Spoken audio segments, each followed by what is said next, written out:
Welcome to Caleb Can't Read.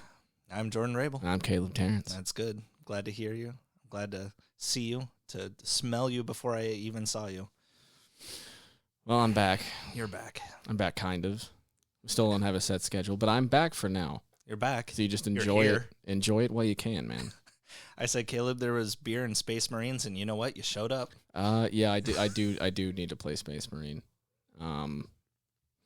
You don't need to. Yeah, it's the best game to have come out in 2005, let me tell you. I think, Was your phone on silent? Yeah, I guess it's not a need thing. It's more mine on silent. If I needed to play Space Marine, I would just buy a PS5, but I don't really see myself buying anything. You just kind of wait for shit to fall off the back of trucks, huh?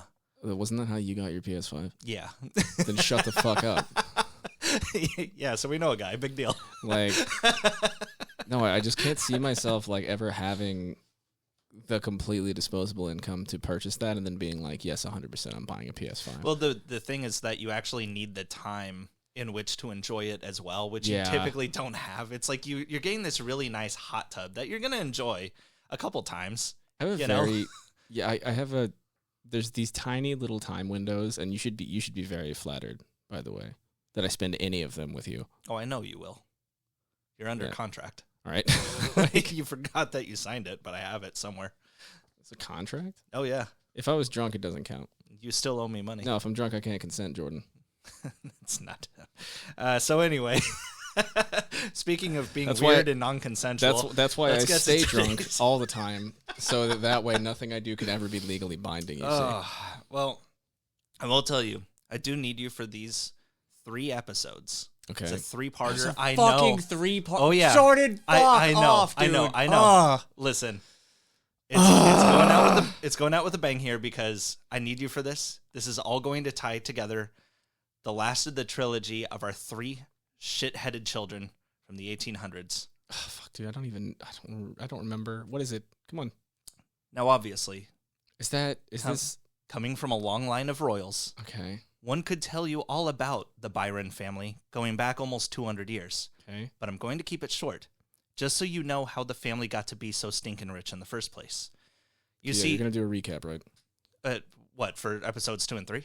For whatever the fuck backstory we have going over. Okay, you're yeah. Now. All right. Actually, we don't get to Lord Byron himself until page 4, so settle in. God damn it. Now, you see, the whole family had an illustrious military career, basically earning their fame and fortune through different civil wars. The first Baron Byron was actually Lord Byron's great-great-great-granduncle, but he died without any kids of his own, so everything he owned ended up inherited by his brother. And since then, the wealth got kicked down the line till it eventually came to Lord Byron's grandfather, a man the people called Foul-Weather Jack. Because even though this guy was supposedly this great naval officer who was supposed to be looking out for the safety of several hundred men, he would not stop sailing out in bad weather against the wishes of absolutely everyone. What a dick, dude. I know. Don't make me go out in the rain. In fact, Foul-Weather Jack earned his nickname early in life in 1740 when he was just 17 years old, as he accompanied British explorer George Anson on his expedition around the world. But instead of making it any further than the Atlantic Ocean, the boat got wrecked on a small island off the coast of Chile.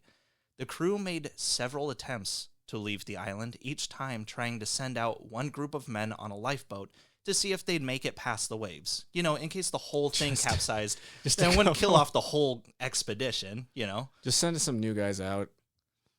Yeah. Like, they start with the least favorites. Yeah, this is totally a normal part of it. Don't worry about it. Like, this is just the job. Just get on out there. Well, that's actually exactly what ended up happening. They got capsized each time they tried to make it out past the waves. And it killed several men every time they tried this. Yet every time they sent out one of these groups... Hell yeah, tag me in, coach. Let's fucking go. They would also pack the boat with provisions, you know, in case they actually made it out to sea. So every time they failed, it meant they had fewer and fewer supplies left on shore. When the group was first marooned, they were comprised of about 120 men. But after numerous failed attempts to get a boat out on the water, they were down to just 13. And their only possession was a single gun. Just kept sending. I clogged their engines with wave after wave of my own men. Yeah, no, they had, just imagine there's just 13 dudes, no food, and just a musket. And this is the worst situation. Do we have 13 bullets at least? Probably not. Fuck. Dude, like, do muskets kind of work like cannons where you could just fill them full of like silverware and shit and like just punch it through? I mean, maybe. I wonder. No, I feel like if you were to fire something that wasn't a little ball out of it, it might just come out the side of the fucking barrel. Oh, yeah, that's fair. Like, yeah. I feel like half the time they did anyway. I mean, I'm pretty sure at that point they didn't have the little ridges. Oh. The barrel. Is that what those are for? To make sure that the bullet doesn't go through the fucking side or something? I think it guides it, doesn't it? Okay. There is a solid chance that I'm being absolutely full of shit right now. But I'm willing to believe you. I think it makes it more accurate is the goal. Okay. But I'm pretty sure if you put something in that fucking barrel that comes out with that trajectory and it doesn't have the guidance of what's designed to be in there, it might just like fair. Okay. Like, well, luckily the group would be discovered by someone indigenous to the area. But when he offered to get them back to civilization, he was like, "Yeah, I'll take you in exchange for your gun."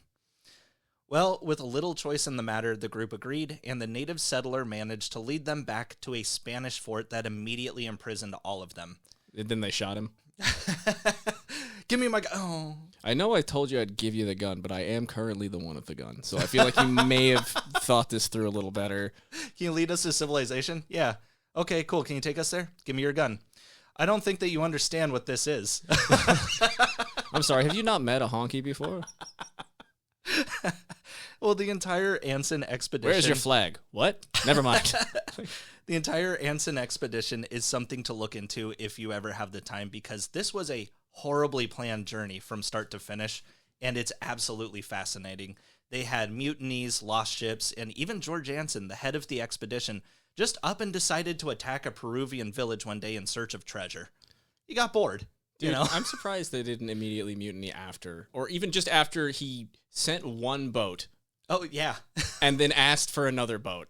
I'm wondering if he was actually in possession of the gun the entire time. He had to be. He had to be, dude. Because otherwise, everybody's just got to be eyeballing it like, motherfucker. Like, did you want to help pack these provisions in, Captain Anson? I'm a little busy holding the gun, actually. Nope, it's just holding a the little gun. hot outside of the shade.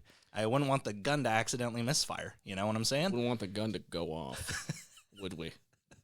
Like, so, yeah, this was the experience that Lord Byron's grandfather had when he was just fucking 17. That's when he decided, you know what? I like this. I think I'm going to make a full fucking career out of this. But from his experiences on George Anson's doomed expedition, Foulweather Jack would actually become the first author in the Byron family, releasing his book in 1768 at the age of 45 called The Narrative of the Honorable John Byron. Now, I can't say for sure how Foulweather Jack raised his son, Lord Byron's father, but it would seem he instilled in him a sense of love towards naval warfare and pillaging, because his son, also named John, would grow up to have a burgeoning military career as well, gaining fame as a British commander during the American Revolution under the nickname Mad Jack Byron. Now, however he specifically earned that nickname seems lost to time, but either way, although Mad Jack wouldn't be in his son's life for long, it would seem certain attributes would still get passed down. Namely, Mad Jack was a deadbeat, a womanizer, and an absentee father, just like his infamous son would be. So sometime in 1778, when Mad Jack was 21 and fully involved as a captain in the Revolutionary War, he started an affair with a 23-year-old British woman named Amelia Osborne. holy shit. Did we just go up? Oh, yeah. That's the first time And Caleb Caleb can't can't read. read history, bro. Holy shit, Jordan. Do you like children? Actually, no. What? Yeah. Oh my god. What a saint. I mean, I'm sure he's gonna be awful. Like, let's Oh, go. yeah. No. But, like, This is, it's- he's named Mad Jack Byron. He's a bad dude. Yeah. Well, But I mean, it's just a notable occurrence. Amelia had recently been named the 12th Baroness Darcy de Nath, on top of already being the 9th Baroness Conyers, which means that she was able to pull a shit ton of money through not just one, but two different families. Even better to Mad Jack, was that Amelia was already married to British Foreign Secretary Francis Osborne, Duke of Leeds. Oh, so... Well, which to most people kind of sounds like a problem, right? Like legally. Yeah. But to Mad Jack, this just meant that there was one more place for his girlfriend to get money from. You know, I see what he's saying. I mean, that's cool, I guess. I don't... No.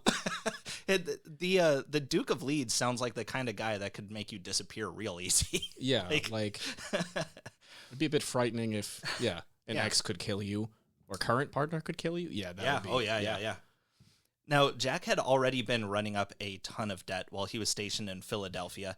I couldn't find out for sure what from, but I have to imagine it was gambling. Like, there wasn't a whole hell of a lot else that was in America at that time. Well, anyway, anytime Mad Jack happened to be in London, Amelia's husband would conveniently be abroad. So, of course, they had plenty of time to bang in secret. Unfortunately, they never counted on Did they bang? Huh? Did they bang? Because this sounds like entirely like a money thing. Oh, yeah, but he's like banging her for money. Especially because she was 23. I mean, that's disgusting. Absolutely. Like way far past. Buh. Like, whoa. Like, well, unfortunately, they never counted on the dozens of servants that were hanging around Amelia's home at any given time to walk in on them. So, of course, they were eventually caught by one. By the next year, Amelia and her husband Francis had gotten a divorce, while Amelia was already 8 months pregnant with Mad Jack's child. Yeah. It was kind of like that thing you were telling me earlier. Did you want to explain what? that? Explain what? The hotness scale and the... No, Okay. you don't want to do that. I mean, I don't know, man. Are you willing to edit if we change our minds later? Let's go ahead and just keep it between us. Now, just weeks after it gets more challenging. It gets more challenging, man. Well, just weeks after the divorce was finalized in June of 1779, Mad Jack Byron and Amelia got hitched. Together, they would have 3 children, though only their youngest survived past infancy, Augusta Maria Byron, born January 26, 1783. But just a year later, in 1784, Amelia would pass away at the age of 29 from what was probably tuberculosis. What was stated in the press, however, was that Amelia died from the heartbreak she sustained during her divorce. But it was tuberculosis. Yeah, it was tuberculosis. I mean, it's like the same thing. That's though. so weird. It's like why would you put that in the It's press? like she can be heartbroken horribly and also have tuberculosis. And it's not like less tragic. You found your brother hanging from grief? No. No, like it's still tragic. She just also died of tuberculosis. Why are we doing this? Of course what the fuck? Like, no, man, he tied his Levi jeans to a fucking ceiling fan. A ceiling fan of shame? I guess. I don't. Okay, yeah, no, let's make this death isn't romantic enough. Like, it's too... Yeah. Like... Yeah. Well, which, to Amelia's credit, her marriage with Jack was fucking terrible. What started as a rumor has kind of led to a real-life theory that Jack's treatment of Amelia while she was pregnant was probably responsible for at least one of those kids dying. But here's the thing. Dying ain't cheap.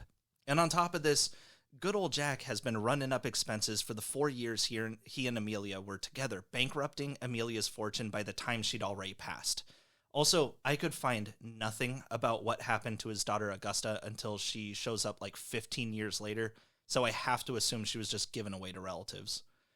Now, Amelia was on an income of around £4,000 a year, about $630,000 today, and Jack was spending that shit as soon as it entered the house. But now that his 2-time Baroness wife was dead, Jack went looking for another suitor, and this dude worked quick.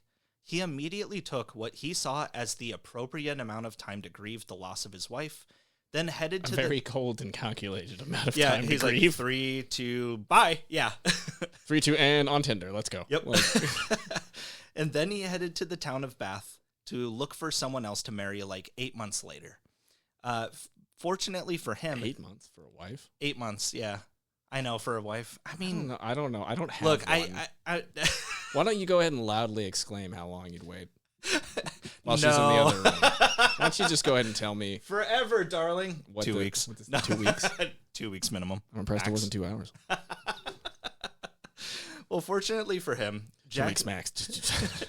Jack soon met Catherine Gordon, someone he referred to as his golden dolly, because she was the heiress to a region of Scotland called Gite. This man must have been very good looking.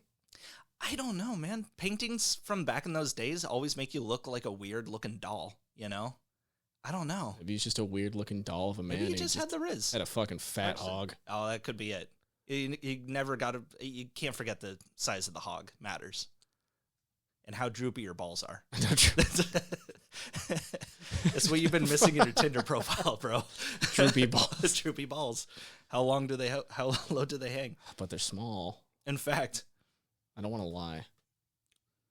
Do you have small balls? Balls are small. I've told you this. I've told you this on the podcast. Like, I joke around about having a tiny dick. We're doing okay. It's fine. It's not porn cock, but we're fine. But the balls, Jordan, the balls are small. Oh, man, I'm sorry. Yeah, it kind of sucks. Yeah. Yeah. I look like I was raised by cattle. It's just hanging? It just swinging? I gotta wear the jorts. I have to. Because they go like, Kevin Smith low, Otherwise, they poke out. Jesus, dude. So anyway. Do they get fat too? Is that what's going on? So, in fact, Catherine Gordon... Like, that's not fair. Like, if you can make your balls fat by eating, but I can't make my balls bigger by working out. Like, that's... Have you tried tugging on them? No. Oh, well. So, Catherine Gordon... the Lord giveth. In fact... Catherine Gordon had a fortune of around 23,000 pounds, which is about $3,675,000 today, which, when you think about it, is like having 6 Amelias. So in May shit. Yeah. That's quite the upgrade here. Uh-huh. So in May of 1785, just a little over a year after their first meeting, John Byron and Catherine Gordon are wed. The two settled in Catherine's ancestral home of Gite Castle, which had been built about 200 years prior. And when I say castle, it's about as big as your old place, the duplex. And there are a few legends surrounding it. That's not a castle. Well, it was made of stone. Did it so have they a were moat? like castle. There was a river next to it. That's a cottage. I know. But it was still regarded a castle. You I make don't know shit why. out of stone. It doesn't make it a fucking castle. Oh, man. They should sell that on a shirt. That was good. Fuck you. And there are a few legends surrounding Gite Castle that I thought were kind of cool, so I wrote them down, and there's nothing you can do about it. So the first one takes place before the castle was even built. There was this 13th century poet named Thomas the Rhymer who said, "At Gite, 3 men by sudden death shall die, and after that the land shall lie in lee." What is that even? He tried to make Did he make a word to make that rhyme? He made die sound like D so that he could say that shall lie in lee. L-E-A. Can you tell me what this means? No. So 500 years later, a guy riding through the fields fell from his horse and died. And people went, that's funny. But then that guy's servant fell off his horse and died a few days later. And people were like, huh. And for a while, though, that was it. But a few years later, as some men were working on a nearby farmhouse, one of the workers said that Thomas the Rhymer wasn't a very good prophet if only 2 guys died. And then a wall fell and killed him. That's pretty good. Monty Python The wall of death. Wait, the wall of the castle? No. Just they any were working wall? on a farmhouse or something, and the wall just like whoop. The walls just go.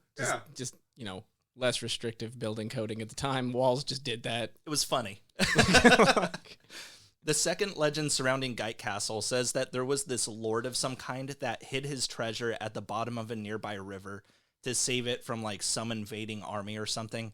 And when he told his servant to go back down and get it, the guy swam back like, "Hey, so I went down there and I saw the devil sitting on your treasure. So like, I didn't really want to bother him."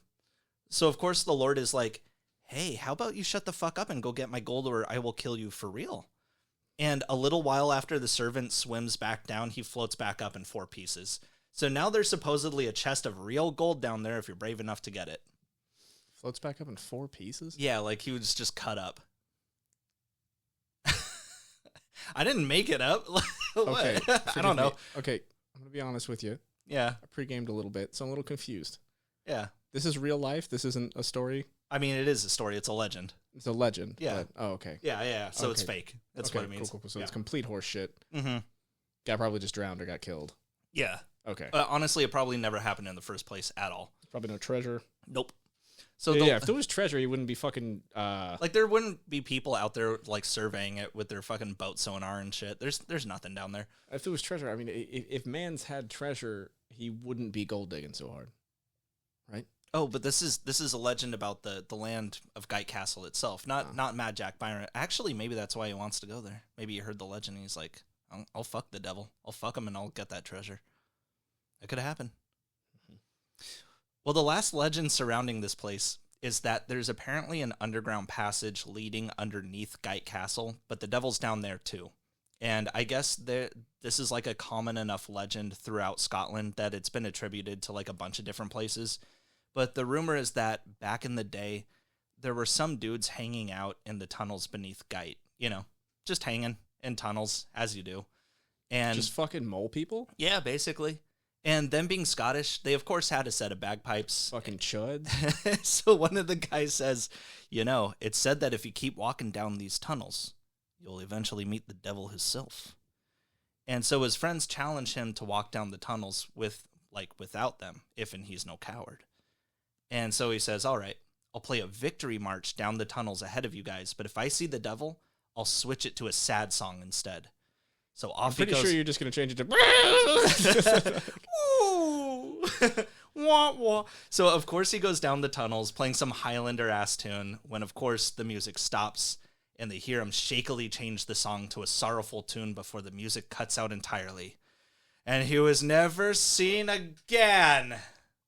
All right, man. Yeah. All this happened in a duplex amount of space? Yeah. But there's tunnels underneath it. Yeah. This happened in the tunnels. Okay. So because of that, it is rumored on a quiet night in Geit Castle, you may hear the sound of bagpipes coming from beneath your feet. Okay, wait a minute. There's a bunch of tunnels underneath it? Yeah. It's a small castle? Yeah. This doesn't sound like a castle. So it's made of stone and there's a bunch of tunnels underneath that weird shit happens in? Yeah. Jordan, that's a sex club, not a castle. Like, what do you... Like... Yeah, all that you're hearing are Scottish badgers with bagpipes. That's all that... It's not like the some devil. foul-ass shit is happening in here, but it's not... Hell yeah. Sir Epstein. So anyway, that's the place Mad Jack was inheriting when he married Catherine Gordon. A place full of death and devilry, but to him, hey, free castle. Well, within just 2 months of their marriage... Not a castle. I get it. How high were the walls? Were the walls even high? No, not really. I've seen pictures of it. It doesn't look very tall. I want to see pictures. Can you? Yeah, sir, hang on. No, we can keep it rolling. Just type it in real quick. All right, Just to eat up the time. You're just gonna have to edit more. I know. Gotta do that. It's okay. The listeners don't care. They don't fucking care. If they've been here this long, they do not give a fuck. You know what? I guess I saw an aerial photo of it, so it's not... I mean, it's... Okay, it's actually not that big. It's probably smaller than the house we're currently I feel in. like it's big for a house. Wait, no. Let me From that era, yeah. That seems like it's a bit big. I don't see. There's no gate. No, There's no. because the land is included in the deal. You see. What the fuck is it? It's just a stone house I with know. tunnels. Yeah, It's just a dungeon. It's just a. it's just a sex dungeon. Oh yeah, that's the one I saw. Yeah, so it's not super big really, but anyway. So within just 2 months of their marriage, Jack had already managed to blow through all of Catherine's money and was once again racking up a debt. But I'll give him credit where it's due. That is mighty fucking impressive. So in order to get back a little extra scratch, Jack decides that what he'll do is sell Geit Castle to a distant relative for a fraction of the cost. However, in order to sell it, Jack would have to bear the Gordon family name. Catherine could do it if she was single, but since she was now a married woman, that meant she wasn't allowed to make that kind of decision anymore. And since Jack's last name was Byron, he couldn't sell it either. So Jack and Catherine decide to have a second marriage where Mad Jack Byron would now become John Gordon. And I'm willing to bet that for a lot of dudes back then, taking their wife's last name would kind of come as a hit. But Jack was just looking at the paycheck like, I don't care, I'll fucking do it. Yet even with the selling of their estate, Jack would still have to flee from creditors. For the next while, this is the scene that would play out. Catherine would come home to find Jack wasn't there, and days later, a letter would arrive like, "Babe, I had to run to Paris. Can you come and get me?" Like, fucking, "You have a collect call from, Mom, I'm outside the Hot Topic. Can you come and get me?" Yeah, no, this is why he dates rich women. Yeah. They just bail him out. She has a car and I don't. But soon, God, Catherine... I mean, that's a fucking stressful game if you're relying on, like, pigeons. I don't Well, that's the know. thing like, is that his old squeeze, Amelia, she actually, like, had a yearly income. What time frame are we in right now? This is about 1780s. Okay, so no phone. Absolutely no phone. No. You know. But, like, she would get a yearly income. This lady had one lump sum that was, like, tons and tons of money, but he blew through it in 2 months' time. Mm-hmm. And so now she's poor. He's basically married to a poor woman. I mean, he's also a poor man, but, like... He blew, like, $3 million. Yeah. Dollars? Over $3.5 million in 2 months. That's impressive, though. Fucking party. I mean, yeah, that's a lot of blow. God, this guy sucks. I know. This guy's terrible. But soon, Catherine would become... Like, holy shit, he's dating a chick that's older than him. Hang on. What? There's more. But soon, Catherine would become pregnant with their only child. And when she gave birth on January 22nd, 1788... Oh, yeah. You bitch. Oh, my God. Yeah, it's nice, isn't it? You done? It keeps sagging, man. Oh, you don't like it saggy? Not the Not mic droopy? stand, no. All right. And when she gave birth on January 22nd, 1788, it was with no one but the midwives in attendance, as Jack was still on the run.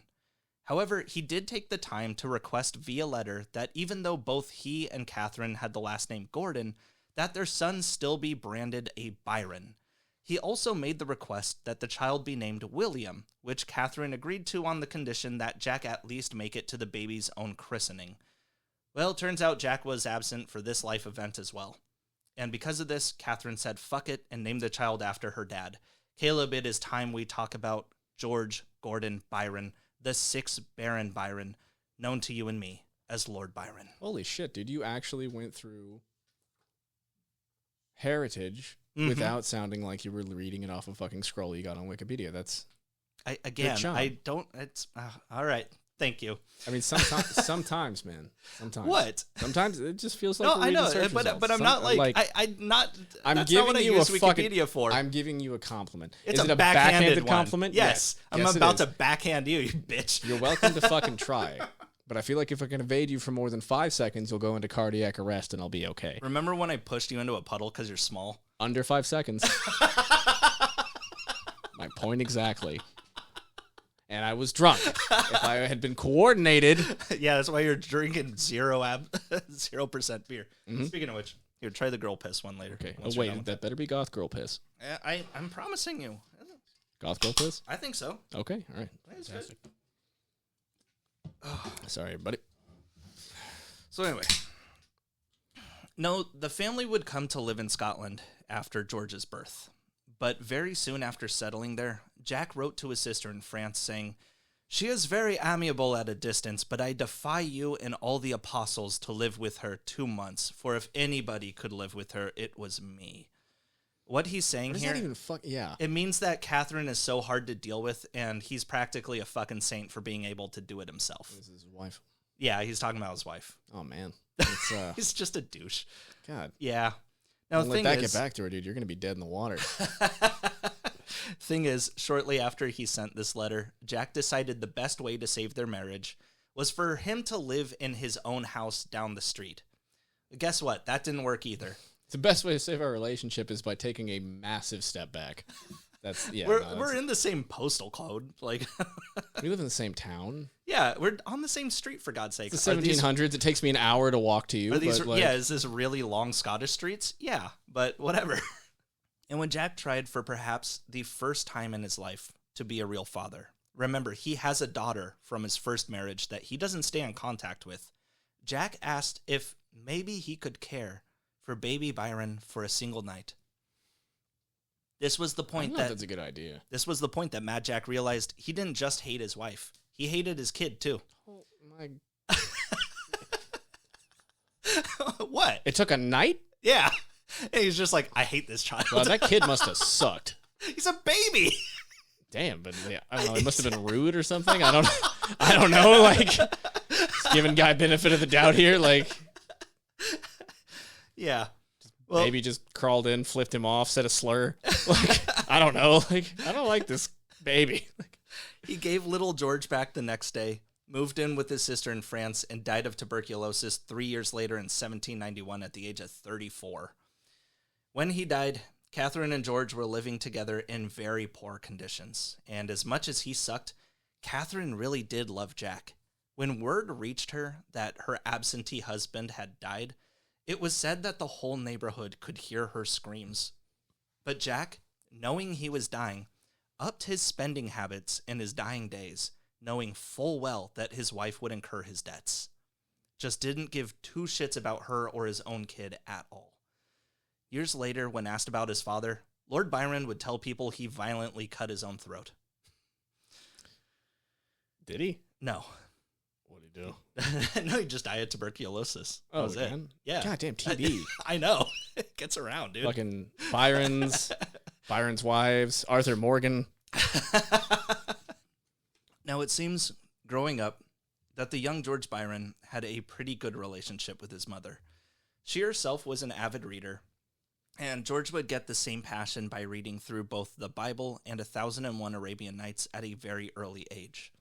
And as much as it seemed Byron and his mother truly loved each other, it was clear which parent he got his rage from, too. Catherine was apparently known to have a violent temper, just yelling and throwing shit when she got pissed. Byron, on the other hand, wouldn't speak at all, but he'd be just as destructive. Once, when he was a kid, he bit a chunk out of a fucking china plate. Shit. Byron, I told you no chicken nuggets tonight. Okay, Holy shit. Now I believe that babies in this family can be written off in one night. Like, if Maybe they're Mad Jack had a point. You know eating what? glass, just oh fuck. Okay, that actually no, don't like that kid. Don't like A that baby ate all my cigarettes. And by the way, ate a carton of fucking Marbreds. and by the way, The warrior. I'm not sure where to really put this, but George was born with a club foot, so his right foot was in a perpetual pigeon-toed stance. What is it? Yeah, what's a club foot? Your foot is just naturally like off to the side, so you're like kind of always got a pigeon-toed stance Okay. for just one of his legs. Yeah. Well, once when his mom was mad at him for something, she called George a lame brat, which seemed to really stick with him. But it's not like he didn't give as good as he got. Catherine was short and fat and a bit of an alcoholic. When she was drunk enough, George would lay into her about her height and her weight, knowing that when she ran after him, she'd just fall down.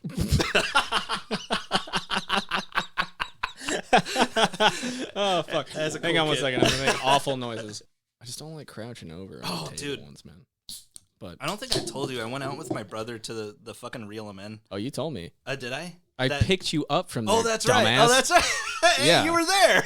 Yeah. Fucking jackass. You suck at drinking now, by the way. That's not true. I was plastered when you picked me up. I know.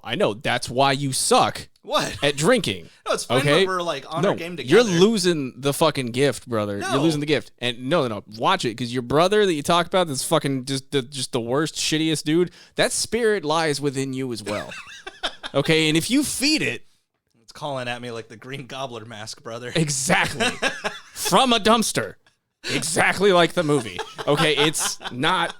You need to watch it, sure, dude. My brother's in the dumpster. Okay, Like, look at "Hey, me yo." right now and think of the situations that I've been in that you've rescued me from. Yeah. How high is the bar for me to be concerned? I come on. I have not been that bad. What I'm did just- I you're do that getting- made you're- it that bad? you didn't- What are you it's not- talking about? You just been getting a little less self-aware once you're tatered that you're tatered. You feel I me? called the guy a bitch and he threatened to kick my ass. I want That a was cigarette. early. Okay, we kept hanging out for like 4 fucking hours, and then you walked down the street and cried and called your wife to come I pick did you not up. cry.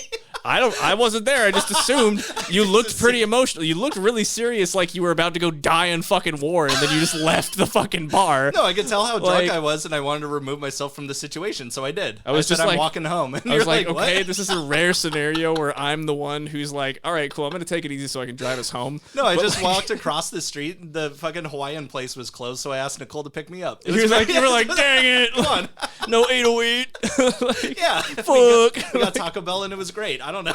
Like, There's nothing I wanted to concerning. come over and play Space Marine, dude. I wanted to, like, if I'm driving you around while you're fucking getting shitty the entire fucking night, at least have the courtesy to let me come in after I drive you home and get shithoused and play Space Marine. You know what's funny about the opposite of that scenario? Every time that I drive you around when you're drunk, What? You thank me by having you crash on my couch and play Space Marines. I haven't crashed on your couch in years. I know. How dare you? I'm just saying that's what would happen. Sick, dude. Let me play PlayStation. All right. Let's get through this. Wait, pause real quick. Pause. By the time Byron was 7, he and Catherine had to move to even poorer accommodations, moving to Aberdeen, Scotland, as Mad Jack's debts were still weighing down on the family 4 years later.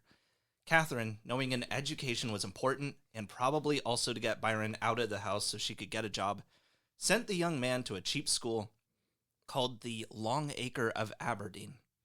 However, by Byron's own admission, the school was poor enough that they didn't really seem to give a shit if you were paying attention, so he didn't.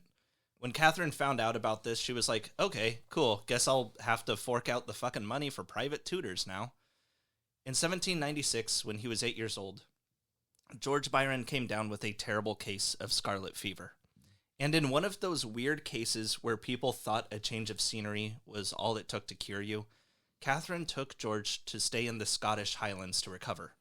Whatever his experiences there, it would seem that Byron found an immense love of nature, and the Scottish Highlands in particular would become a recurring motif in his later poetry.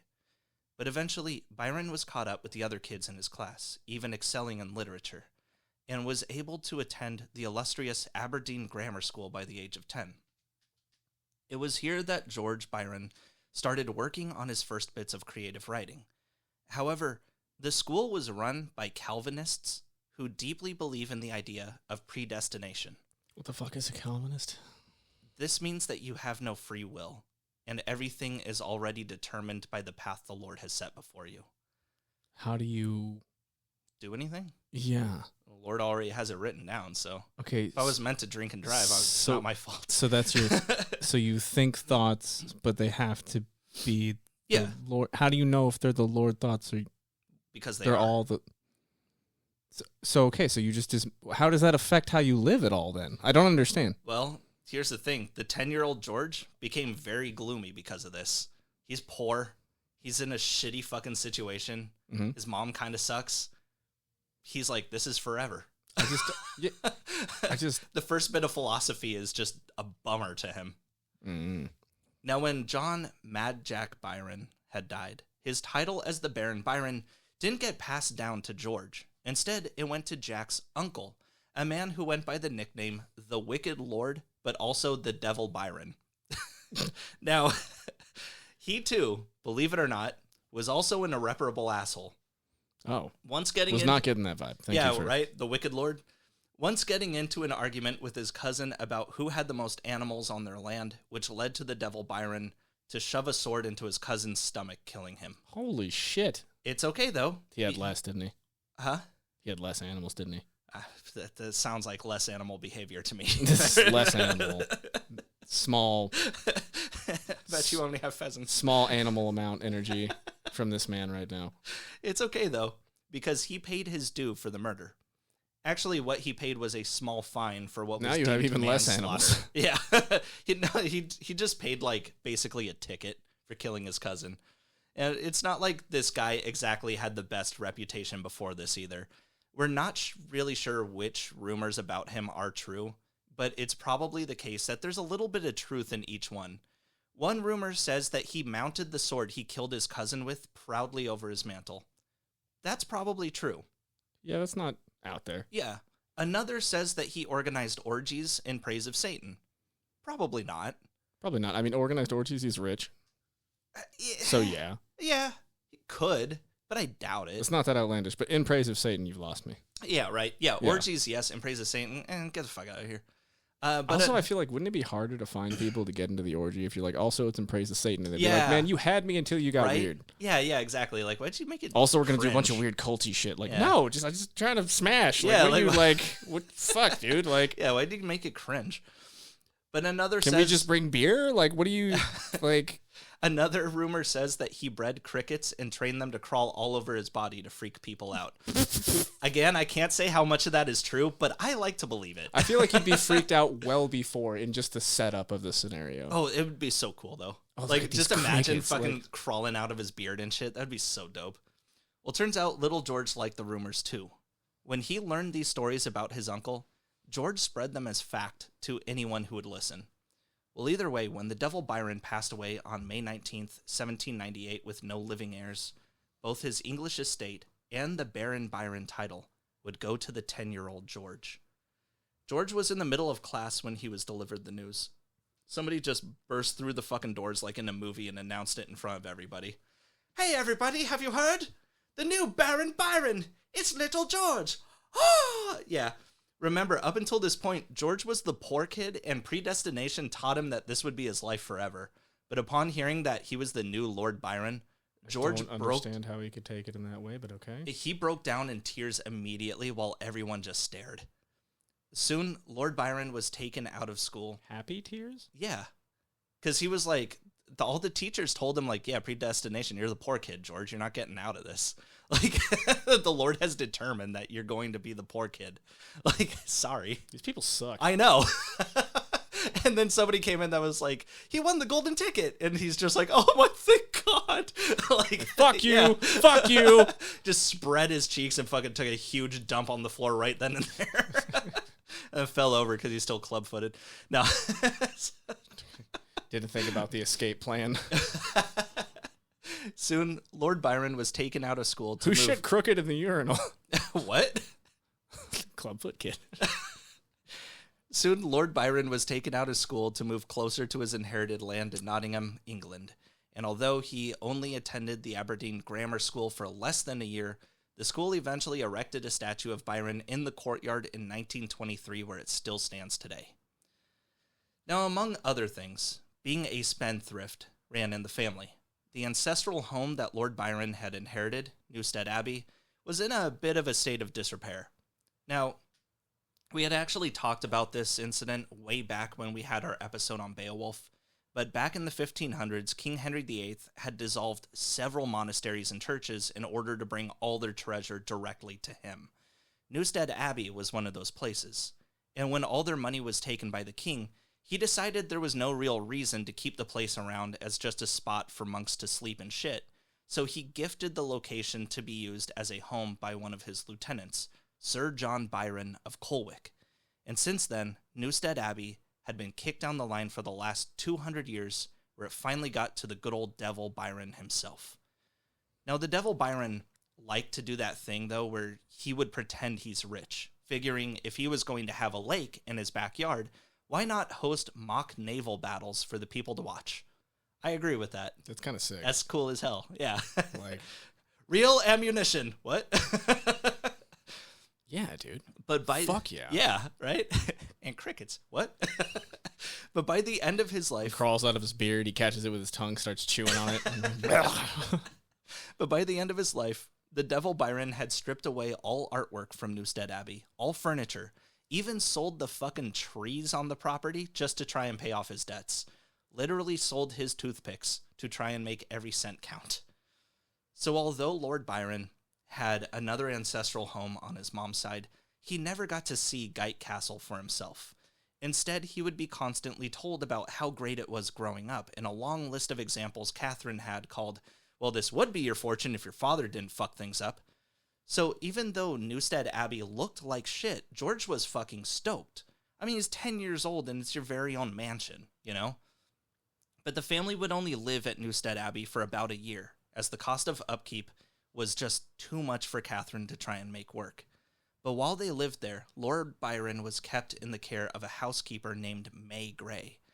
It was no secret to the entire town just how much she beat this kid. But in true English politeness, no one bothered to tell Catherine about it, not even Lord Byron. When May Gray wasn't busy abusing Byron, she would lock him in dark rooms, telling him that the abbey was haunted by ghosts that only she could command. What? That's a very specific amount of fucked up. Fuck, dude. It's so mean. No, please don't haunt not me. Sorry, Byron, they don't listen to you. What? Yeah, no, a real bastard, this one. No, I'm not. Yeah, he is. Like, I'm going to lock you in this room in the complete dark, but I don't want you to forget that I'm in control. That's so shitty. That's so weird. Yeah. Dude. Well, luckily for Byron, May Gray was too expensive to keep around and was eventually let go within a year. It was only then that Lord Byron had the guts to tell his mother of his horrific abuse. I'm sure the housekeeper had long skipped town by then. But it would seem that after this abuse came to light, Catherine looked to do right by her son. She sent him to a hospital where they could perhaps cure him of his clubfoot. The guy who took him in, a guy named Dr. Lavender, was like, yeah, for sure, I'll see what I can do. Just leave him here for a while and I'll have him cured in no time. His remedy was to rub Lord Byron's foot in oil. Okay. The poopy, huh? the shitty foot? Yeah. Rub it in oil, mm-hmm. and then tie Byron to a hospital bed. Okay. And then crank his foot around in a wooden instrument that would force his foot in the right direction. Dude, he's going to be fucked up. Like, he's going to be, like, this guy's going to be, like, the genetic potential for fucked upness plus the experiences we're doing now, this guy's going to be a fucking, holy shit. I don't even know if it's his fault. Like, it's like, this is not going to be good. Purely raised in the situation. Yeah, like, holy raised shit. In the scenario. Yeah. No, it's just all bound up like a spring. We just need a pop. Like, yeah, I think his idea was that this was going to work like braces. Like, oh, you know, my God. Just keep yanking on that thing in the right direction and maybe it'll go straight. Before I keep getting freaked out by this, like, this is not a medical procedure now, right? Like, I don't believe so. I don't think so. Can we look this up? I don't think Can we pause and look this up real quick? Actually, I think it's all surgical. Yeah. Let me check. Hang on. Okay, so, yes, while sometimes surgery is required, you actually do like stretches and you splint it. Okay. Each day, but it's through stretches and stuff. I don't think cranking it on a fucking torture device and then just keeping it there is like the method. So it's not snapping it into place. No, it's more like physical therapy. Okay. Yeah, that sounds. I was just like, hold on, what if that is actually what they do, just like unconscious now or something? I don't want us to sound like.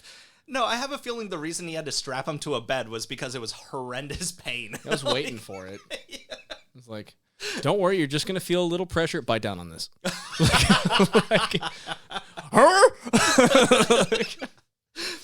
Anyway, when he wasn't being tortured, Lord Byron was, quote, frequently sent across the street for Lavender's beer. This kid is going to...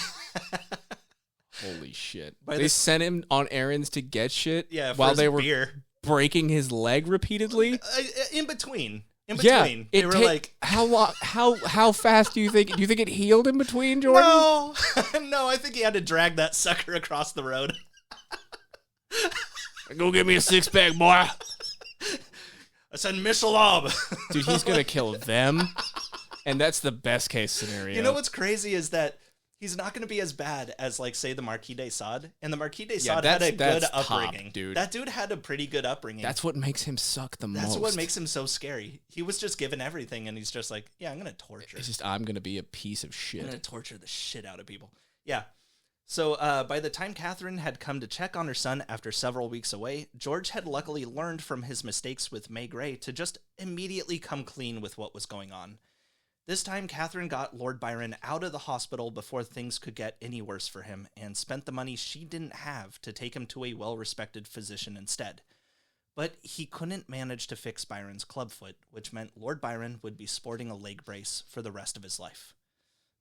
So as mentioned before, Byron and his mother had to leave Newstead Abbey for cheaper residencies in Dulwich, not only because it was super expensive living there, but because it turns out that some distant relative had actually sold Newstead Abbey illegally years ago, and Catherine was spending even more money in legal battles trying to get the land correctly listed under her son's name. But while living in Dulwich, Byron would continue his schooling under the tutelage of a man named William Glennie, and Catherine was again doing her best with what she had. For instance, while Glennie was a great teacher, the spot he was calling an academy was actually just an old tavern called the Green Man. I'm pretty sure it was still in use by the time I think like the school was upstairs. So they would just hear brawls in the downstairs area.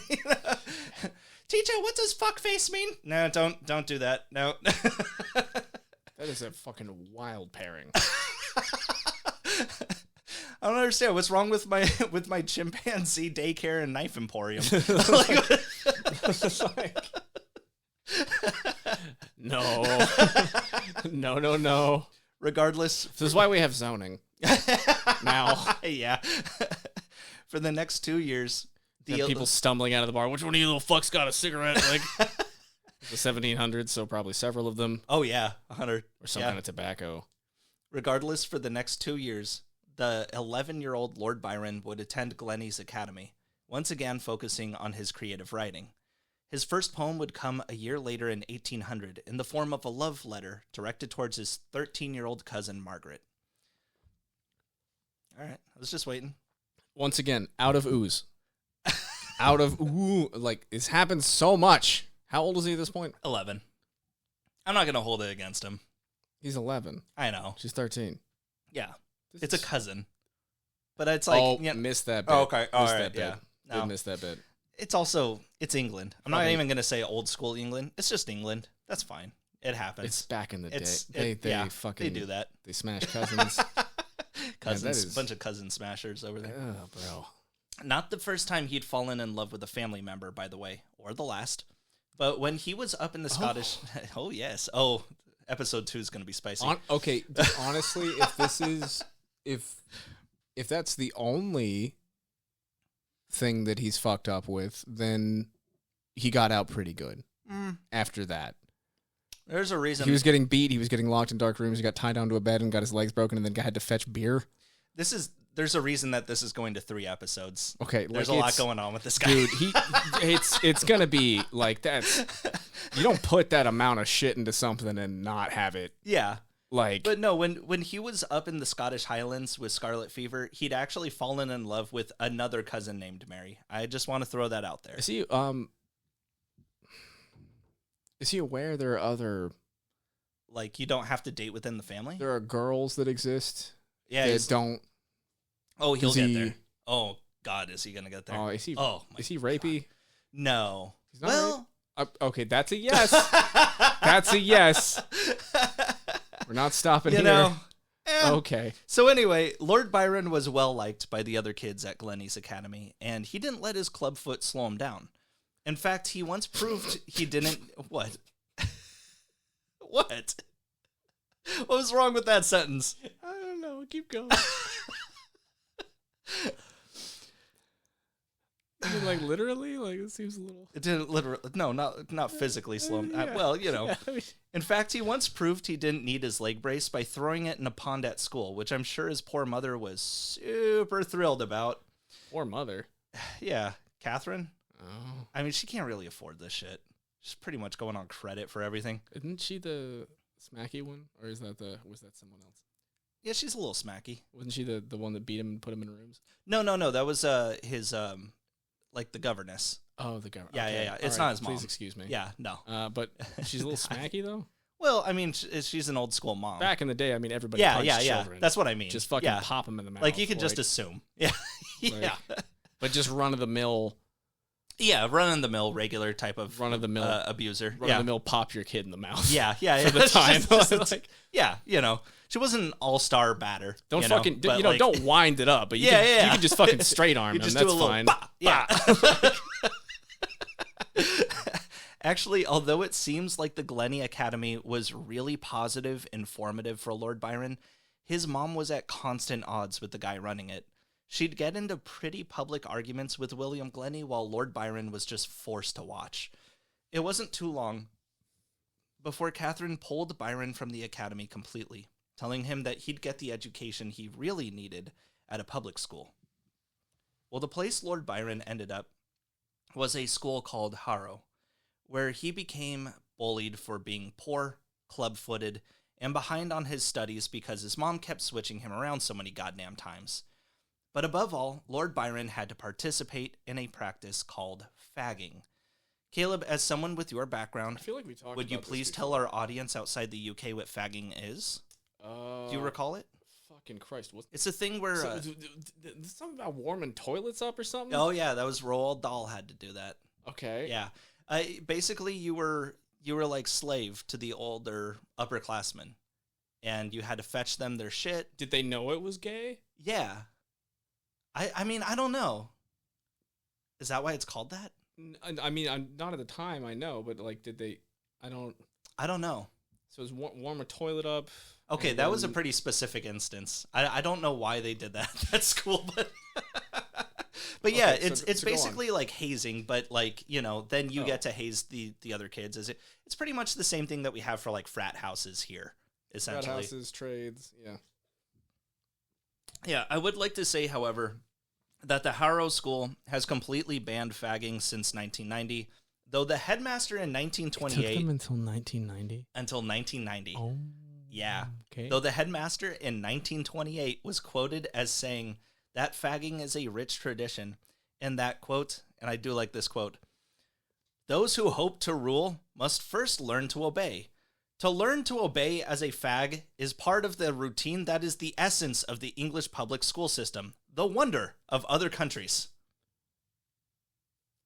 That didn't age well at all. No. 1928. Okay. So anyway, yeah, Lord Byron was... Not the worst fucking quoted thing to come out of 1928, I'm sure. But, I mean, you know, like, probably not even top 100, to be completely honest, man. But, like... So, yeah, Lord Byron Byron was immensely picked on at Harrow, which led him to seeing himself in this weird purgatory between being a somebody and being a nobody. On one side... he grew up extremely poor, abused, and crippled, but on the other hand, he knew his name meant something. He was Lord Byron, for Christ's sake. So in 1804, at the age of 16, Lord Byron wrote a letter to his mother which read, "I will cut myself a path through the world or perish in the attempt. Others have begun life with nothing and ended greatly. And shall I, who have a competent, if not a large fortune, remain idle? No. I will carve myself the passage to grandeur, but never with dishonor." Okay. Now, unlike his later friend Percy Shelley, who would get the fucking testosterone's kicking in. Oh, yeah. He's getting that age. Getting turned. And then he wrote Fully Erect. He said he couldn't get up to in the middle of class to speak. Jesus. Because he forgot his report. I'm so fucking glad we're in the downturn of that. Of what? Just the testosterone thing. Oh, God, dude. Holy shit. Man, that shit was like a rocket. That sucked. That was the highest drug you could ever get, man. Just fucking turn like snorting K. Turn fucking 10 and just boom! Just rode that shit slow. Oh, there's cum everywhere! Turn 30, slowly trail it off and be like, actually, quiet's really nice. Oh, fuck. You know, I actually don't mind button-ups with jeans. Yeah. Actually, you know what? I don't want to fuck right now. You know what? You know what? I just want to watch some YouTube. For this 4-hour chunk of time, we're not doing nothing. Not doing nothing down there. We're just gonna exist here, man. It feels beautiful. It's called tranquility. It's about yin and yang. No, unlike his later friend Percy Shelley, who would get picked on relentlessly and basically left school a friendless outcast, Lord Byron learned to keep his head about him, pinpointing his rage into calculated maneuvers. By the last year of his stay at Harrow, Byron was popular to the boys in his class, and kind of fucking sexy to the girls. In actuality, Byron was studying to be an orator, someone who reads speeches to crowds, you know, notices and shit like that. I know what a fucking orator is. Right, 40K. That's what everybody says Barack Obama was good at. I totally misread that. Because that's every single time they're going to say something about drones, they're like, okay, look, he's an amazing orator. And then they follow He speaks so well for a president. And then they start talking about numbers, which actually, is that a fucked up way of saying, oh my God, he's so... Yeah, I think so. Oh! Dude, we never got past it. Look at who we just got, We dude. just switched the words up. Yeah. Whoa, dude. Can't believe it, no! Man. How liberal of them. So yeah, Byron was looking to be an orator. But what it meant here was that Byron knew how to give a good, convincing speech. And he would use this new power and popularity to get what he wanted. which in this case was not sex or cigarettes, but to stage a revolt against the newly appointed headmaster at Harrow. Now, I could not find much about this short-lived insurrection, but from what I understand, Lord Byron had convinced the popular kids to spread the word to the entire school like they were his lieutenants, that the new headmaster, George Butler, was unfit for the role. Over Christmas break in 1804, there was some sort of protest, and the staff knew it was Byron that started it. This led to negotiations between the teachers, where some wanted Byron gone, but it was agreed that he would be able to finish out his semester until July of 1805, where he would then transfer to Trinity College in Cambridge. Now, in between schools, the 17-year-old Byron would move to the town of Nottinghamshire across the street from the 21-year-old Elizabeth Piggott and her brother John. Together, these three would be an audience to one another for their artistic endeavors, and when Byron found the other two copying down his poems because they thought they sounded nice, he thought, fuck it, maybe I should be a poet. On October 21st, 1806... I mean, he was already going pretty hard in that note to his mom, so... Yeah, right, yeah. I'm gonna be somebody. All right. A bit fucking extra. Where's SoundCloud, mother? On October 20th... I'm going to worry my mother. This has a lot of shooter, verbiage in here. Wasn't a Dishonor thing at the time. And... Thankfully. On October 21st, 1806, Byron's first collection of poetry, called Fugitive Pieces, was released, before immediately shutting down production and saying, wait, I have more. So they started production again on November 8th that same year, only for Byron to say, stop everything, I found some old poems I did when I was 14, and I want them included. So for the final time, Fugitive Pieces was released on November 16th, 1806, only for production to be almost immediately halted, the copies recalled, and the entire catalog burned. The reason for this was that the collection wasn't meant to reach more than 100 people. In fact, the dedication in this book goes out to those friends at whose request they were printed, for whose amusement or approbation they are solely intended. These trifles are respectfully dedicated by the author. The problem was that Byron handed a copy, quite proudly, to the local reverend, who found two poems in particular to be too vulgar to be fit to print. When he came to Byron with this issue, it was at his own behest, and probably with the threat of Byron losing his popularity, that Byron decided to recall all copies of Fugitive Pieces himself. The two poems were, of course, made specifically for two women whom Lord Byron was in love with. One poem was titled To Caroline, and the other To Mary, both of which were his cousins. Dude. To Caroline. Dude. To Caroline had... You're at college. They're everywhere. Come on, man. Yeah, but they kind of look like me, you know? Jesus fuck. Just speak to... One's gonna make eye contact with you. Fucking pull on that thread. Jesus. I feel like if he tugged on the thread a little bit more, he maybe would have gotten this out of his system. So anyway, quote, your voice alone declares your flame, and though so sweet it breathes my name, our passions still are not the same. Alas, you cannot love like me, for even your lip seems steeped in snow, and though so oft it meets my kiss, like a mustache, it burns with no responsive blow, nor melts like mine in dewy bliss.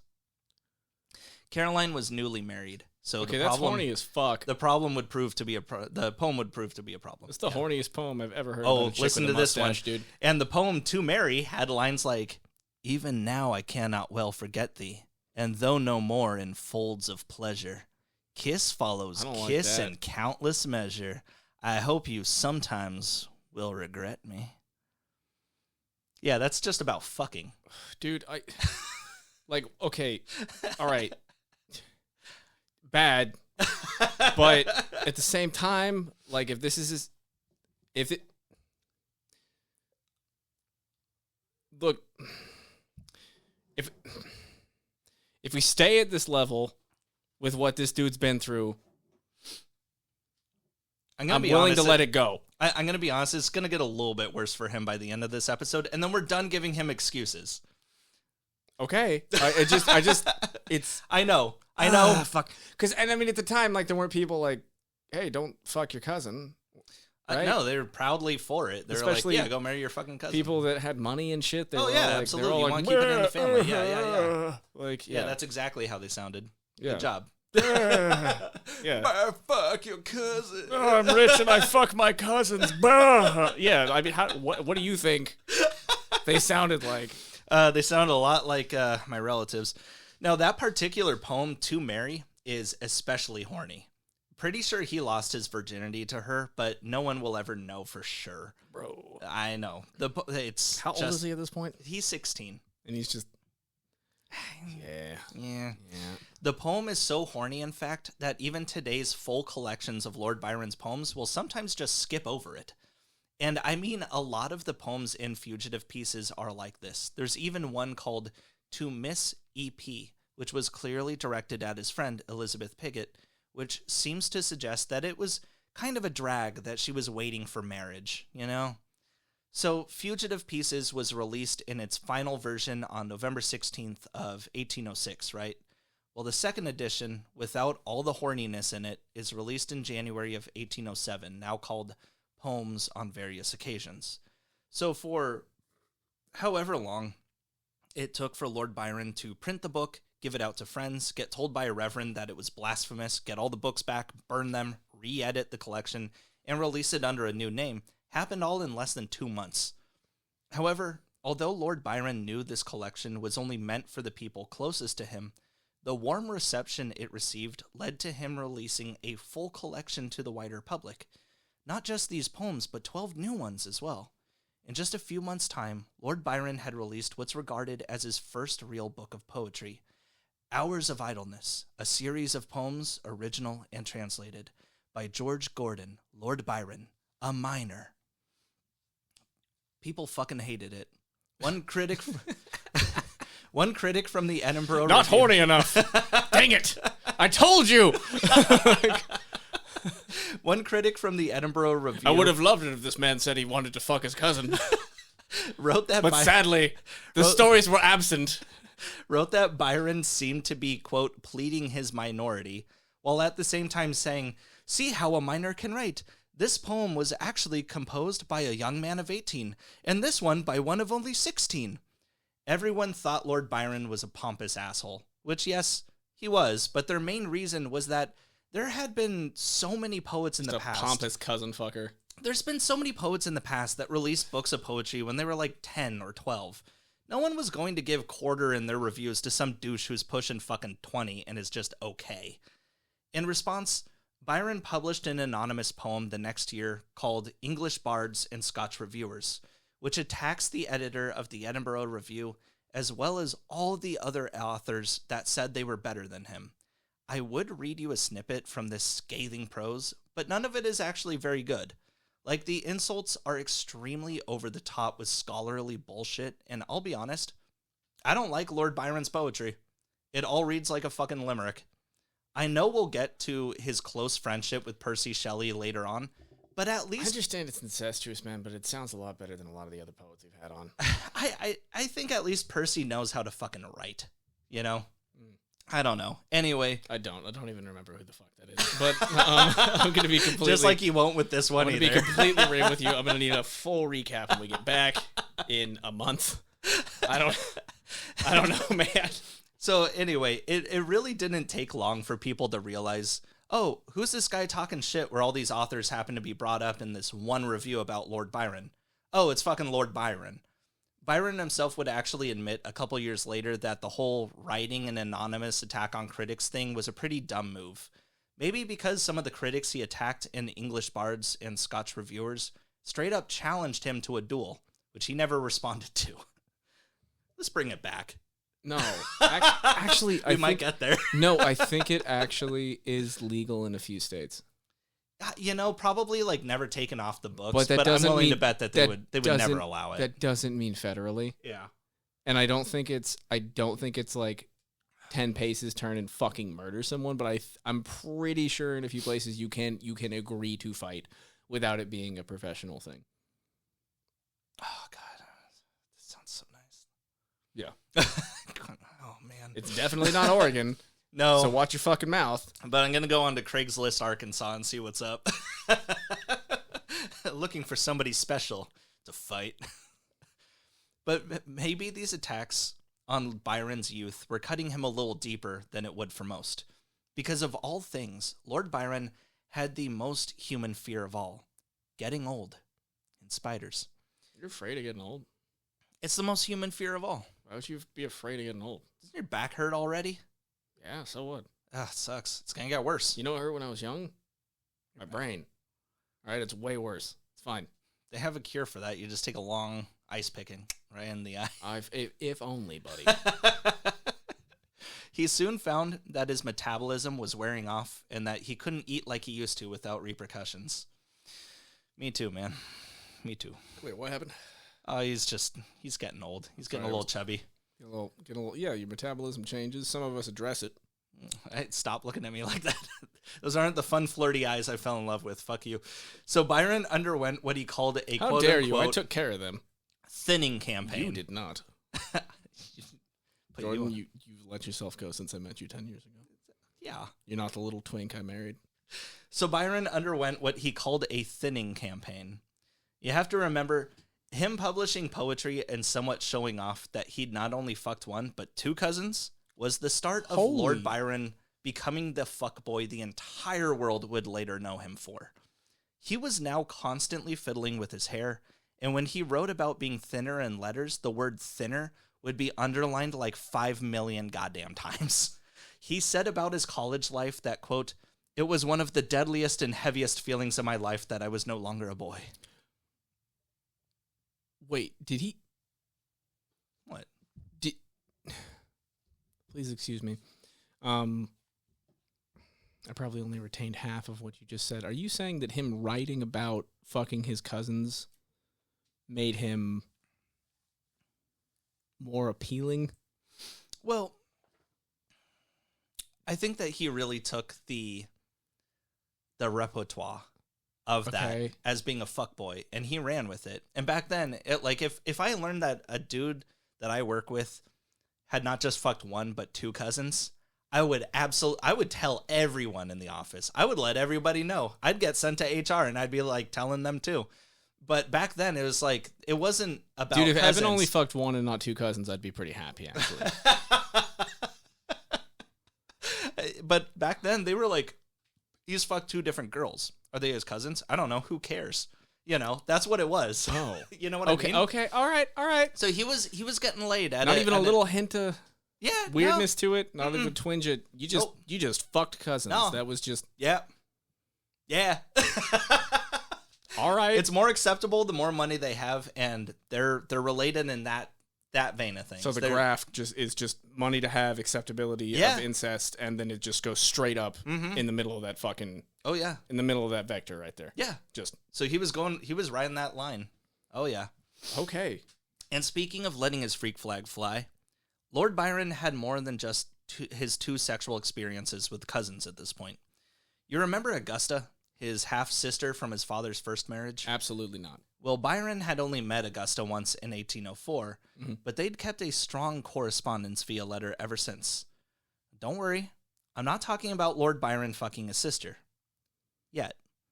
Anyway. That's a yes. You keep giving these like half-assed yeses. Just give yeses.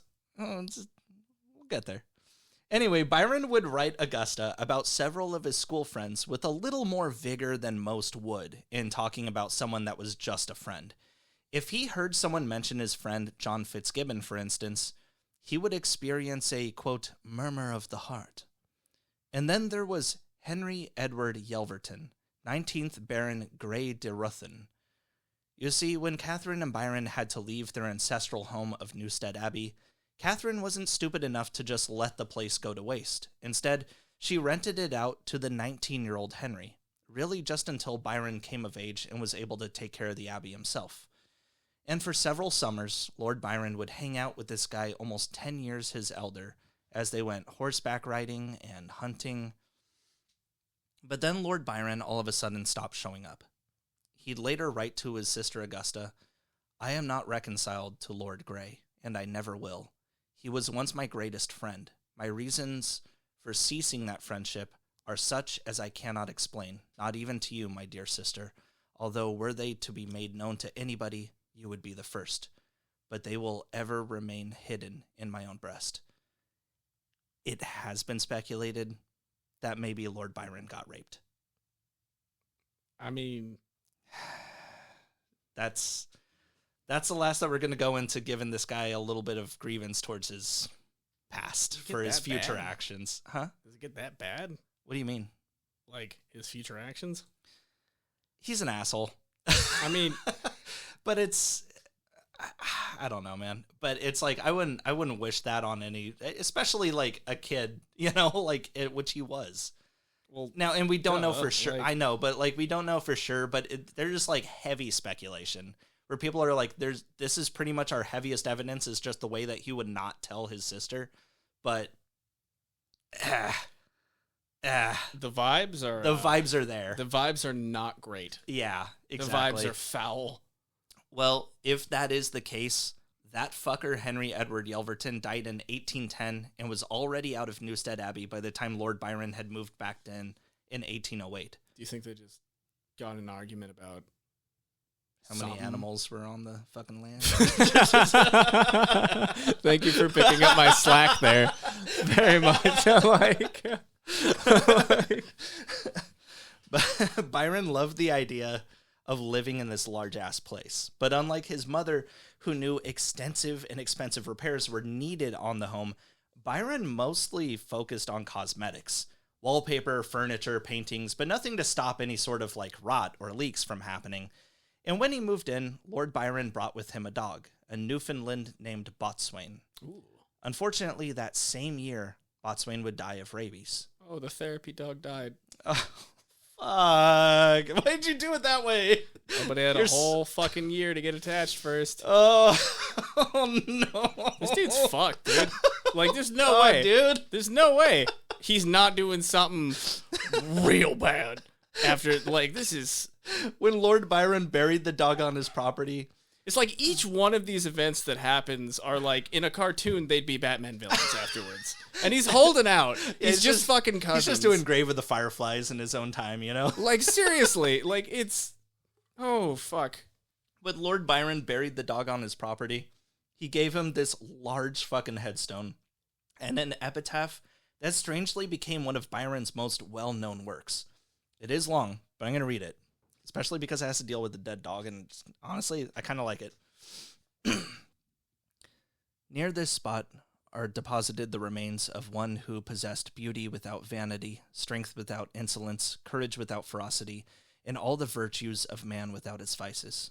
This praise, which would be unmeaning flattery if inscribed over human ashes, is but a just tribute to the memory of Botswain, a dog who was born at Newfoundland, May 1803, and died at Newstead Abbey, November 18th, 1808. When some proud son of man returns to earth, unknown to glory but upheld by birth, the sculptor's art exhausts the pomp of woe, and storied urns record who rests below. When all is done, upon the tomb is seen, not what he was, but what he should have been. But the poor dog, in life the firmest friend, the first to welcome, foremost to defend, whose honest heart is still his master's own, who labors, fights, lives, breathes for him alone. Unhonored falls, unnoticed all his worth, denied in heaven the soul he held on earth, while man, vain insect, hopes to be forgiven, and claims himself a soul exclusive of heaven. O man, thou feeble tenant of an hour, debased by slavery or corrupt by power, who knows thee well, must quit thee with disgust, degraded mass of animated dust. Thy love is lust, thy friendship all a cheat, thy tongue hypocrisy, thy heart deceit. By nature vile, ennobled but by name, each kindred brute might bid thee blush for shame. Ye, who behold perchance this simple urn, pass on, it honors none you wish to mourn. To mark a friend's remains, these stones arise. I never knew but one, and here he lies. It's a very large tombstone. All right, yeah, no. Good poem. Yeah. Solid poem. I got nothing. That's fine. I got nothing. Good poem. I mean, it's, yeah. It happens. Sometimes it fucking happens. I know. I don't like the guy, but not I like when that. it's Fart Guy. Oh, James Joyce? Yeah, no, that was horse shit. There's a lot of people who are now Fart Guy now. No, like the Fart Guy. You don't like Ulysses? The Fart Guy that wasn't a rapist. Oh, okay, yeah, that one. Yeah. Like the not rapist fart guy. I mean, we've gone over William McGonagall, who is the worst poet, and I will say I have a collection of his poems. I did not get far, but he wasn't a fart guy. Well, it reads off like a bad fart. Okay, dude, it's just funny. What? That is the funniest fucking fetish imaginable. Oh, farts? Yeah. It's so weird. I It's don't know. I mean, yeah, it's weird. I understand like degradation kind of shit, but like It's not. that's I don't too think it's far. about I that. don't Like know. some weird thing going on in their heads. All right. I literally bought a book of James Joyce's letters so that I could own the fart letter, and I have it. It's bookmarked. It's dog-eared, dog. I can't think about fart porn without laughing. Like I can't. As you should. I can't. Like it's the funniest. They have to pretend to like it. Look, how are we getting here as from a dead I'm dog? sorry. Okay, look, I'm all right. sorry. So I anyway. feel like this is a nice place to come to. Joking about farts is exactly where you should be after thinking about a dead fucking dog. You're welcome. Soon, in 1809, Lord Byron would go on a grand tour with his friend John Hobhouse. This was really the first time he'd ever stepped foot outside the British Isles. He was supposed to have gone on a trip with his cousin George Bettesworth a couple years earlier, but that had to be put on hold due to his death. The problem with that little plan in the first place was that Byron's vacation with his cousin would have just been to sail around on Bettesworth's boat. But Bettesworth was a British naval officer, and his boat was actually a gunship in the middle of the fucking Napoleonic Wars. So, so here's the thing. Byron was a huge fan of Napoleon Bonaparte. There's no real reason other than he was seen as a masculine figure in the day. So maybe Byron would have been stoked to be on a gunship for a chance to see his hero. I don't know. Who knows? Wouldn't put it past him. But anyway, so Byron's cousin was just going to let him hang out as they fought against the French. And I guess Bettesworth was maybe feeling a little cocky since he'd been notated to have suffered 24 wounds throughout his career and was still ticking. And it's not like Byron wasn't completely aware of all this danger. He wrote, quote, "I am going to sea for 4 or 5 months with my cousin, Captain Bettesworth, who commands the Tartar, the finest frigate in the Navy. We are going probably to the Mediterranean, or to the West Indies, or to the devil, and if there is a possibility of taking me to the latter, Bettesworth will do it, for he has received 24 wounds in different places, and at this moment possesses a letter from the late Lord Nelson stating that Bettesworth is the only officer in the Navy who had more wounds than himself." However, on May 16th, 1808, Bettesworth's luck would run out, shot down by enemy forces. This close to having happened to Byron. So anyway, it's 1809, and the 21-year-old Lord Byron and his 23-year-old friend John Hobhouse take off for continental Europe. But I do want to point out that this trip may have had an ulterior motive.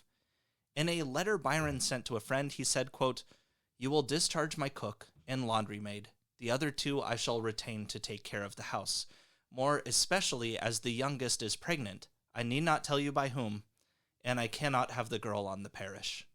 Oh. In 2010, a baptismal record was found which read, "September 24, George, illegitimate son of Lucy Monk, illegitimate son of Baron Byron of Newstead, Nottingham, Newstead Abbey." So yeah, Lord Byron had a kid named George, and all records of what may have happened to him or his mother after this are completely lost. Honestly, with the treatment he got involving anything with his family, it may have been better off. Probably. But what will happen with our hero in mainland Europe will be continued in our next episode. So stay tuned because things are really going to ramp up from here. Our sources today: The Poetry of Lord Byron by Lord Byron, Arcturus Publishing Limited, 2020. Geit Castle's Deadly Legends by Graham Johncock, hiddenscotland.co. To Mary and To Miss EP from Fugitive Pieces by Lord Byron, Gutenberg.org, 1806. The Edinburgh Review, October 1807 and January 1808. LordByron.org and Wikipedia. So this is largely the excuses episode as to why he made Does it get that bad? Look, he's a bad guy. He's Dude, not it's like gonna get fucking... he's not like Marquis de Sade. If we go through all this and it's questionable, I'm gonna say he's a bit Casanova-y. I mean, it doesn't, it doesn't justify your actions. Exactly. Just because you went through some shit, it doesn't mean you get to put other people through it. But it's more like, I don't understand. I'm gonna say that the next 2 episodes are gonna be, to me, they were pretty funny. Like his life, I think, is just very misfortunate with him being an asshole, and I kind of thought it was a bit funny. But it's gonna be dark, I'm sure. I bet. But it's called dark humor, liberal. So anyway. But if you want to kind of have a thought in your head in the background that goes like, maybe this is why he's doing this kind of shit, well, here you go. He had a terrible fucking father. His mom was just doing her fucking best. But she was running after him when she was drunk and angry to cause harm. But he found out that she just falls down on her own. That's pretty funny. And that was actually pretty low on the scale of things. It actually was, because she never got him. Like, that's not even top 10. Like what? Like some of the shit we got going on. The worst thing he's done so far is Incest. Pretty much, yeah. With cousins. Yeah. Which at the time, apparently, if you had money, especially, they'd be like, Yeah, for real. The whole. He really hasn't done anything yet, except I guess that he got a servant girl pregnant and then totally abandoned them, and we have no mention of them whatsoever in history besides the one document that we found in 2010. Okay, how old is he at this point? Oh, he's 21. 21? 21. This is quite a lot by 21. That's a 21-year-old behavior. But it's a lot to go. Like, here's the thing. Everything that we've gone through up until now, I'm like, that's 21-year-old behavior. But to do it all, that's impressive. I will say that's pretty impressive. To not only go through abandoning your first family, but to also fuck cousins and like that's 21-year-old behavior, but that's like the god of 21-year-olds. You know what I'm saying? What the fuck did you do when you were 21? Nothing weird.